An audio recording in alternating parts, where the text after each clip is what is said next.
Welcome back everyone to JJ Central DIY channel. Today we're going to be seeing how to change a cabin air filter on a Tesla Model Y. And unlike other cars, Tesla does have a little complicated method to change the cabin air filter. It's right behind this panel. And let's see step by step how to do this. I'm going to be using Baysnar air filter. Really good company, good brand from Amazon. I'll put the link in the description. It even comes with the two tools that are needed. You know, the torque saw, hex screw here, bit there, and a little pry tool to pull the panel off.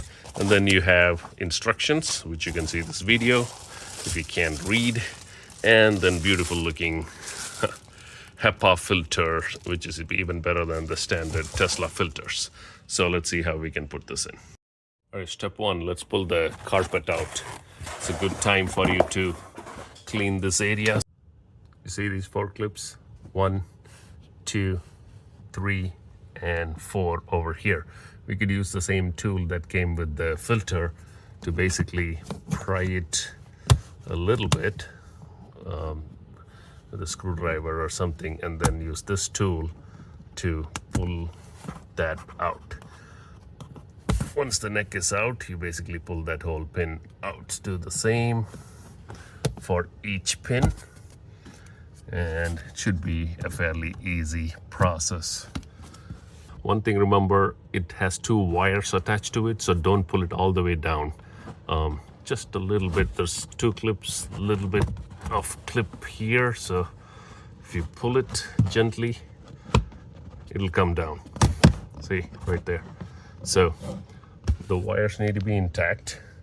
You can see this wire and this wire. We could detach this or leave it and work with it. So that's out of the way. Let's attack this panel. So all we're doing is putting this here and slowly work your way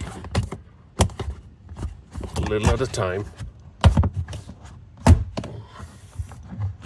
And you basically have to detach.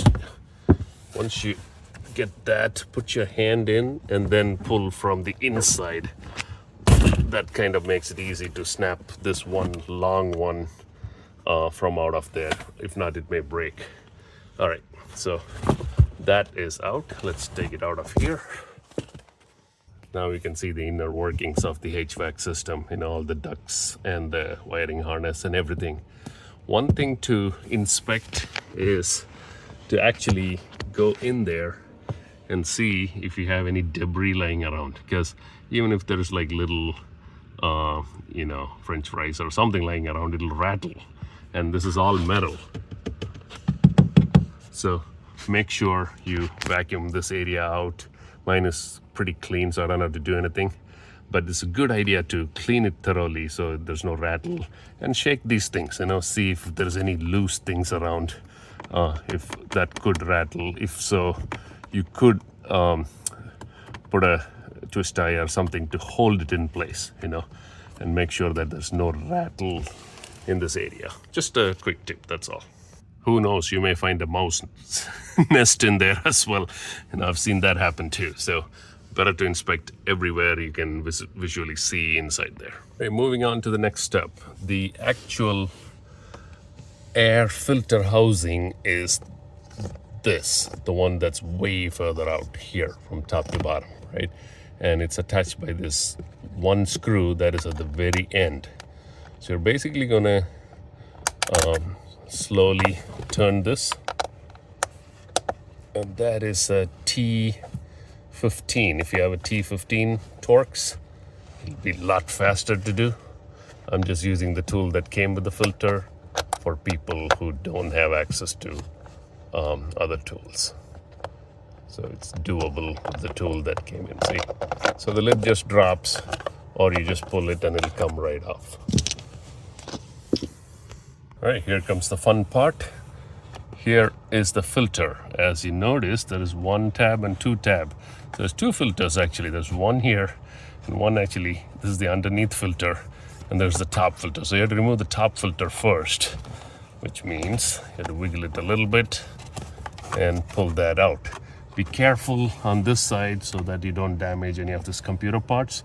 If you just slide it very close to this black plastic, it'll come straight out. There. So that's how you would take the top one. See this tab? Make sure that's hanging outward, and the arrow, I don't know if you can see the arrow that is pointing from the front of the car to the back of the car. You pull it up, and then you do the same as you did the other one. Keep it close to that black plastic and make sure you don't hit those wires, and you'll take that out. And now you can notice something really funky about this, which is the presence of mold. See here, there's a little bit of mold here, and also on the bottom, which is what creates that wet sock smell, a really nasty, musty smell in Teslas. And that is a pure engineering problem. You know, what they did is basically they put the AC condenser coil right here, and that sweats, and the water from the duct, that accumulates there, and then this gets soaked, and then eventually with that dampness, mold starts growing. This is why you should run the AC a lot more anytime when the outside humidity is high. So the ideal thing is you change a lot, and this is not bad, just a little bit. What we'll do is we'll spray a little bit of coil cleaner. This is something that really helps. Any of these evaporator cleaner or a coil cleaner or anything would work, or even Febreze would work if you can just hit there. As long as we kill the mold spores, they're good. All right, I'm going to use this now. We'll see how to do that as well. Let me quickly show what is inside the filter housing.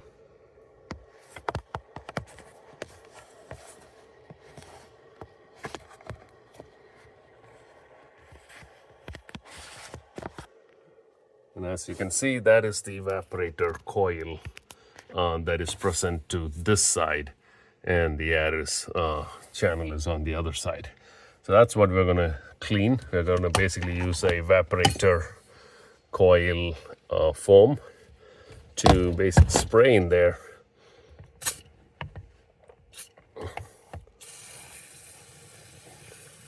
A lot.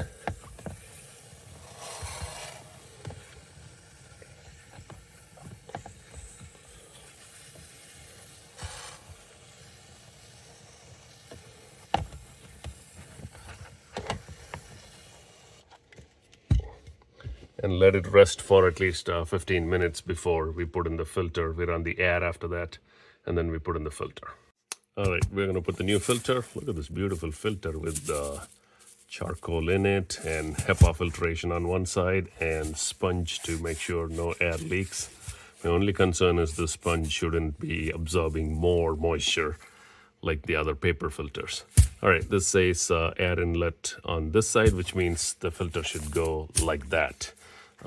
Which is correct because the red tab should be facing towards you when you put it in. So first filter, I already started there. So you just wiggle it in. Make sure it drops and get a hold of that red tab and drop it down. Okay, slide it down, make sure it's straight, and leave the red tab outside. Now do the same on the top for the second filter. Okay, took both hands to pull this off and bristle that in. And if you notice, I also wrote the date so we know when we last changed it. Okay, that's it. 2 red tabs visible. And that's pretty much it. All we have to do now is repeat the process. So we put the lid back on. There you go, securely sits there, and line up with the hole on the bottom and hand start it.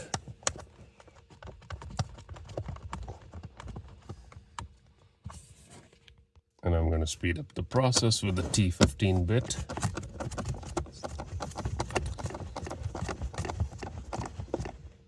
Okay, 1 foot-pound or 0.8 or something like that, which basically means be gentle.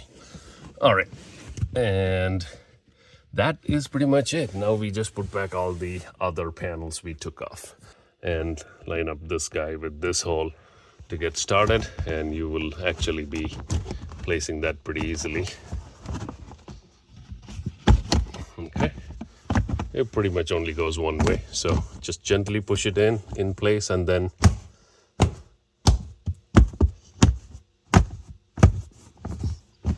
it's like doing chiropractic. About 8 different clicks. Go around, click every one, and that's it. Doesn't move anymore. Now let's do these 4 pins. And if you disconnected the wires, now it's the time to reattach it.